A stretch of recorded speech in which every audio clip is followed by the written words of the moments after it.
നമസ്കാരം സർ. നമസ്തേ Anjana. Advocate B Gopalakrishnan Guruvayur നടത്തിയ പ്രസ്താവന വലിയ കോലാഹലങ്ങളാണ് ഉണ്ടാക്കിയത്. അദ്ദേഹത്തിന്റെ സ്ഥാനാർത്ഥിത്വം ഇല്ലാതാക്കണമെന്ന് കൂടി പറയുകയുണ്ടായി. ഇതിനെപ്പറ്റി എന്താണ് സാറിന് പറയാനുള്ളത്? എല്ലാവരും കൂടെ അഡ്വക്കേറ്റ് ബി ഗോപാലകൃഷ്ണൻ എന്തിനാണ് ഇങ്ങനെ പൊങ്കാല ഇടുന്നതെന്ന് എനിക്ക് മനസ്സിലാകുന്നില്ല. ഗുരുവായൂരെ സ്ഥാനാർത്ഥിയാകുന്നതിന് മുമ്പും അയാൾ BJP-കാരനായിരുന്നു. മിക്കവാറും തെരഞ്ഞെടുപ്പ് തോൽവിക്ക് ശേഷവും അയാൾ BJP-കാരനായി തന്നെ തുടരും. കേരളത്തിലെ BJP-കാർക്ക് ഓ രാജഗോപാൽ ഒഴിച്ചു നിർത്തിയാൽ നിയമസഭാ തെരഞ്ഞെടുപ്പും തോൽവിയും പുത്തിരിയൊന്നും അല്ലല്ലോ. ഇനി ഗോപാലകൃഷ്ണ ഹൈന്ദവ ദർശനം തെരഞ്ഞെടുപ്പിലെ പെരുമാറ്റച്ചട്ടങ്ങളുടെ ലംഘനമാണെന്ന് കണ്ടെത്തി അയാളെ അയോഗ്യനാക്കിയാലും അയാൾ BJP-കാരനായി തന്നെ തുടരും.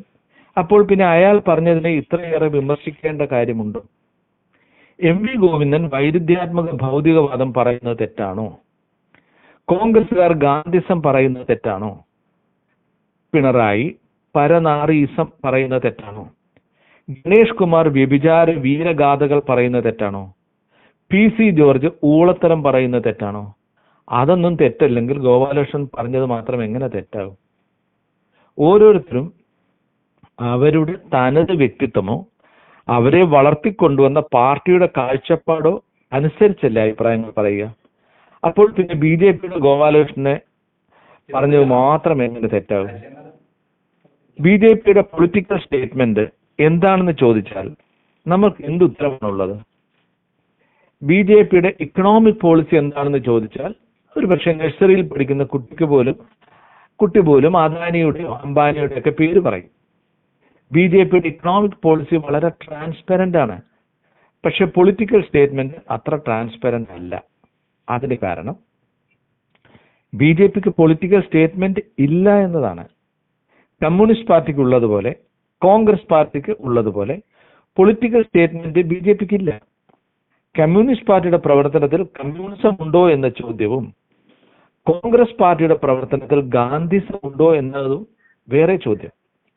അപ്പോഴും ആ പാർട്ടികളുടെ പ്രവർത്തനങ്ങളെ നമ്മൾ വിലയിരുത്തുന്നത് അവരുടെ പ്രഖ്യാപിത രാഷ്ട്രീയ നിലപാടുകളുമായി താരതമ്യപ്പെടുത്തിയാണ്. ഉദാഹരണത്തിന് പാർട്ടി സെക്രട്ടറിയുടെ ഭാര്യയ്ക്ക് തെരഞ്ഞെടുപ്പിൽ ഷുഗർ സീറ്റ് കൊടുക്കുമ്പോഴാണ് അത് കമ്മ്യൂണിസ്റ്റ് പാർട്ടിയുടെ രീതിയാണോ എന്ന് ചോദിക്കേണ്ടി വരുന്നത്. അധികാര രാഷ്ട്രീയത്തിൽ നിന്ന് മാറി നിന്ന ഗാന്ധിയുടെ അനുയായികൾ അധികാരത്തിന് വേണ്ടി തമ്മിൽ തല്ലുമ്പോഴാണ് നമ്മൾ കോൺഗ്രസ് പാർട്ടിയെ കുറ്റപ്പെടുന്നത്. എന്നാൽ PC ജോർജ് തെറി പറഞ്ഞാലും മകനെ സ്ഥാനാർത്ഥിയാക്കിയാലും നമ്മൾ അതങ്ങ് ശ്രദ്ധിക്കാറില്ല. കാരണം ജോർജിന് എന്ത് രാഷ്ട്രീയ സിദ്ധാന്തം? അല്ലെങ്കിൽ 2020 എന്ന ക്രിക്കറ്റ് ക്ലബ് നാട്ടിലുള്ള എക്സ്ട്രാ നടികളെയും സോഷ്യൽ മീഡിയ സ്കൗണ്ടറൽസിനെയും തെരഞ്ഞെടുപ്പിൽ സ്ഥാനാർത്ഥിയാക്കിയാൽ ആരാണ് അതിനെക്കുറിച്ചൊക്കെ ചോദിക്കുന്നത്? 2020ക്ക് കച്ചവടത്തിനപ്പുറം എന്ത് രാഷ്ട്രീയം? അതുകൊണ്ട് നമ്മളത് നമ്മുടെ ചർച്ചാ വിഷയമേ അല്ല. അങ്ങനെ ഏതെങ്കിലും പ്രഖ്യാപിത രാഷ്ട്രീയ ദർശനം BJP-ക്കുണ്ടോ എന്നതാണ് പ്രധാന ചോദ്യം. ഉത്തരം ലളിതമാണ്, ഇല്ല.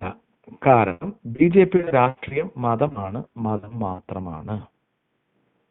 1984 ലോക്സഭാ തെരഞ്ഞെടുപ്പിൽ 541 മണ്ഡലങ്ങൾ മത്സരിച്ച BJP-ക്ക് 2 സീറ്റുകൾ മാത്രമാണ് ജയിക്കാനായത്. ജംഗ റെഡ്ഡി ആന്ധ്രാപ്രദേശിൽ നിന്നും AK പട്ടേൽ ഗുജറാത്തിൽ നിന്നും. ഈ പരാജയത്തിന് ശേഷം രാഷ്ട്രീയത്തോട് പൂർണ്ണമായും BJP വിട പറഞ്ഞു. പാർട്ടി പ്രസിഡന്റായി LK അദ്വാനിയെ തെരഞ്ഞെടുത്തു. BJP-യുടെ രാഷ്ട്രീയം അന്നു മുതൽ ഹിന്ദുത്വമാണ്. ആ സാധനം എന്താണെന്ന് ബഹുഭൂരിപക്ഷം ഹിന്ദുക്കൾക്കും മനസ്സിലാകാത്തത് കൊണ്ട് ഹിന്ദുത്വയുടെ പേരിൽ ഹിന്ദുക്കളെ ഒന്നിച്ചു കൊണ്ടുവരാൻ പാർട്ടിക്ക് കഴിഞ്ഞു. സ്വാതന്ത്ര്യ സമരത്തിന്റെ ആദ്യ നാളുകളിലെ നേതാക്കൾ എടുത്ത ട്രിക്ക് തന്നെയാണ് അദ്വാനിയും എടുത്തത്. സ്വാതന്ത്ര്യ സമരത്തിന്റെ ആദ്യ നാളുകളിൽ ഇന്ത്യ എന്ന രാഷ്ട്രസങ്കല്പമൊന്നും ഇല്ലായിരുന്നു. ഇത് കുറെ രാജ്യങ്ങളുടെയും നാട്ടുരാജ്യങ്ങളുടെയും ബ്രിട്ടീഷുകാരുടെ സാമന്ത രാജ്യങ്ങളുടെയും ഒക്കെ കൂട്ടായ്മ മാത്രമായിരുന്നു. അവരെ ഒന്നിപ്പിച്ചു നിർത്തുന്നുള്ള ആശയപരമോ ഭാഷാപരമോ രാഷ്ട്രീയപരമോ സാംസ്കാരികപരമായ ഒന്നും കോമൺ ആയിട്ടുള്ള ഒന്നുമില്ലായിരുന്നു.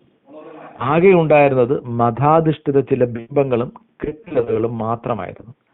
ആ മതബിംബങ്ങളെയും ആഘോഷങ്ങളെയും കെട്ടുകഥകളെയും രാഷ്ട്രീയ ആയുധമാക്കി മാറ്റിയാണ് അന്നത്തെ രാഷ്ട്രീയ നേതാക്കൾ ഇന്ത്യൻ ദേശീയതയ്ക്ക് അടിത്തറ പാകിയത്. ഒരുപക്ഷെ അതുകൊണ്ടാകാം ഇന്ത്യൻ ദേശീയത എന്താണെന്ന് ഇന്നും നമുക്ക് വലിയ പിടിയില്ലാത്തത്. 1990-ൽ അദ്വാനി സ്വാതന്ത്ര്യ സമര സേനാനികൾ ഉപയോഗിച്ച ആ പഴയ ആയുധം തന്നെ തേച്ച് മിനുക്കിയെടുത്തു. 16-ാം നൂറ്റാണ്ടിൽ നിർമ്മിച്ച ബാബറി മസ്ജിദ് രാമക്ഷേത്രം തകർത്തിട്ടാണ് ഉണ്ടാക്കിയത് എന്ന കഥ മതബിംബങ്ങൾ ഉപയോഗിച്ച് പ്രചരിപ്പിച്ച അദ്വാനി രഥയാത്ര നടത്തി. പൂജിച്ച ചുടുകല്ലുകൾ രാമക്ഷേത്ര നിർമ്മാണത്തിനായി സാധാരണക്കാരിൽ നിന്ന് ശേഖരിച്ചു. മതാധിഷ്ഠിത രാഷ്ട്രീയത്തിൽ കൂടി അദ്വാനിയുടെ നേതൃത്വത്തിൽ തന്നെ ബാബറി മസ്ജിദ് തകർത്തു. 1984-ലെ കനത്ത പരാജയം കഴിഞ്ഞ് 15 വർഷത്തിനുള്ളിൽ BJP അധികാരത്തിലെത്തി. വാജ്പേയി പ്രധാനമന്ത്രിയും പള്ളി പൊളിച്ച ഹീറോ അദ്വാനി ആഭ്യന്തരമന്ത്രിയുമായി. പിന്നീട് അങ്ങോട്ട് മതമല്ലാതെ മറ്റൊന്നും BJPയുടെ വായിൽ നിന്ന് വന്നിട്ടില്ല.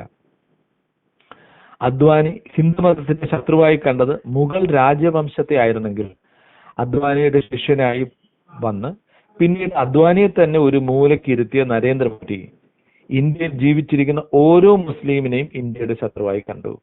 അങ്ങനെയാണ് ഗുജറാത്ത് കലാപകാലത്ത് അന്നത്തെ ഗുജറാത്ത് മുഖ്യമന്ത്രിയായിരുന്ന മോദിയുടെ നിശബ്ദതയിലൂടെ ആയിരക്കണക്കിന് മുസ്ലിങ്ങളെ ഹിന്ദു തീവ്രവാദികൾ കൊന്നു തള്ളിയത്. അയോധ്യയിലെ തർക്കഭൂമിയെ പറ്റിയുള്ള സുപ്രീം കോടതി വിധി ഒരു കാര്യം വ്യക്തമാക്കി. ഇന്ത്യയിലെ സുപ്രീം കോടതിയിലും BJPക്കാർ ധാരാളമായി ഉണ്ടെന്നും അവർ കേസിലെ കക്ഷിയായ രാമനോട് ചോദിച്ച് രാമൻ അനുകൂലമായി വിധി എഴുതാൻ പരുവത്തിൽ വിധേയരായി കഴിഞ്ഞു. 2024 ജനുവരി 22-ാം തീയതി അയോധ്യയിലെ രാമക്ഷേത്രത്തിലെ വിഗ്രഹത്തിന് പ്രാണപ്രതിഷ്ഠ നൽകുക വഴി ഇന്ത്യൻ പ്രധാനമന്ത്രി നരേന്ദ്രമോദി മതവും രാഷ്ട്രീയവും രണ്ടല്ല എന്നും മതം മാത്രമാണ് രാഷ്ട്രീയമെന്നും അടിവരയിട്ട് പറഞ്ഞു. രാമശിലയ്ക്ക് പ്രാണപ്രതിഷ്ഠ നൽകിയ മോദി തന്റേതൊരു ബയോളജിക്കൽ ബർത്ത് അല്ലെന്നും തന്നെ ചില കാര്യങ്ങൾ ചെയ്യാൻ ദൈവം നിയോഗിച്ചതാണെന്നും ഒക്കെ പറഞ്ഞതോടെ അവതാര കഥകൾക്ക് സമകാലീന പ്രസക്തി ഉണ്ടായി. തിരഞ്ഞെടുപ്പ് കഴിഞ്ഞയുടൻ ഹിമാലയത്തിലൊരു ഗുഹയിൽ പരവതാനി വിരിച്ച വഴിയിലൂടെ നടന്ന് പരവതാനി വിരിച്ച തറയിലിരുന്ന് മോദി നടത്തിയ ഫോട്ടോഷൂട്ടിലൂടെ മോദി താൻ രാജർഷിയാണെന്ന് ജനങ്ങളെ ബോധ്യപ്പെടുത്തി. വാസ്തവത്തിൽ ഇതൊക്കെ തന്നെയല്ലേ ആ ഗോപാലകൃഷ്ണൻ പറഞ്ഞത്, എന്നെ ഇവിടെ ഗുരുവായൂരപ്പ നിയോഗിച്ചിരിക്കുക എന്നല്ലേ പുള്ളി പറഞ്ഞ. എന്തെങ്കിലും വ്യത്യാസം ഞാൻ കാണുന്നില്ല. ഇനി ബീഫിന്റെ മണമുള്ള വേദങ്ങളും പുരാണങ്ങളും കയ്യിൽ പിടിച്ചുകൊണ്ട് തന്നെ ഹിന്ദുത്വവാദികൾ ബീഫ് കഴിക്കുന്നു എന്ന് പറഞ്ഞ് ആൾക്കാരെ തല്ലിക്കൊല്ലുന്നു. തല്ലിക്കൊന്നതെല്ലാം മുസ്ലിങ്ങളെ ആയിരുന്നു.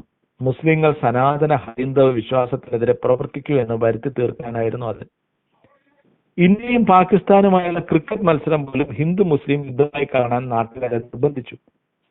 പാകിസ്ഥാനിലെ കളിക്കാരിൽ ചിലർ വളരെ നല്ല കളിക്കാരാണെന്ന് പറഞ്ഞാൽ അവൻ ദേശവിരുദ്ധനായി.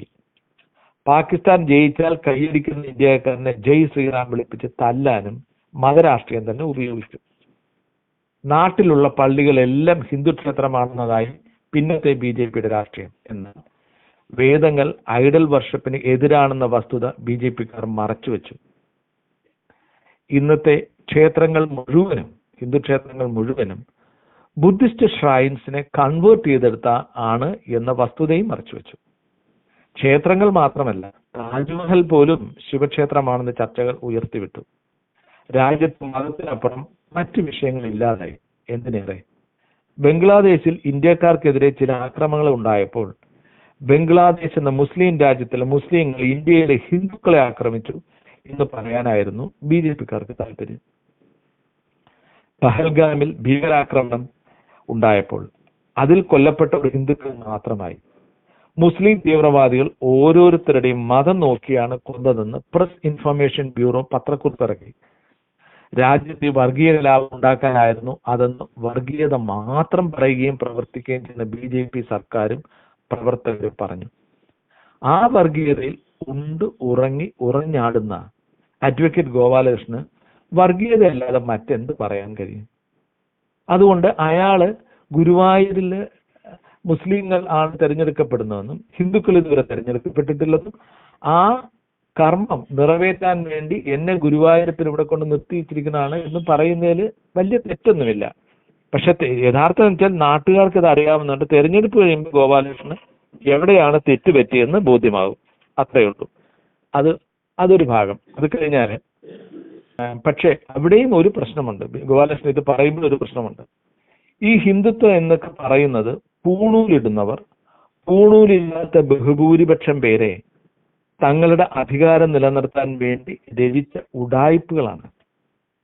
ബ്രാഹ്മണ്യത്തിന്റെ വിസർജ്യം വഹിച്ചു നടക്കുന്ന അബ്രാഹ്മണർ തങ്ങളെ അകറ്റി നിർത്തുന്ന യഥാർത്ഥ ബ്രാഹ്മണ ഹിന്ദുത്വത്തിന്റെ ഭാഗമാണെന്ന് കരുതുന്ന മൗഢ്യത്തിനൊടുവിലാണ് സ്വയം ഹിന്ദുവാണെന്ന് കരുതുന്ന ഗോപാലകൃഷ്ണൻ ഗുരുവായൂർ മണ്ഡലത്തിൽ ഹിന്ദു പ്രതിനിധി ഉണ്ടാകണമെന്ന് പറയുന്നത്. ആ പാവം പയ്യനെ അങ്ങ് വെറുതെ വിട്ടേക്കൂ.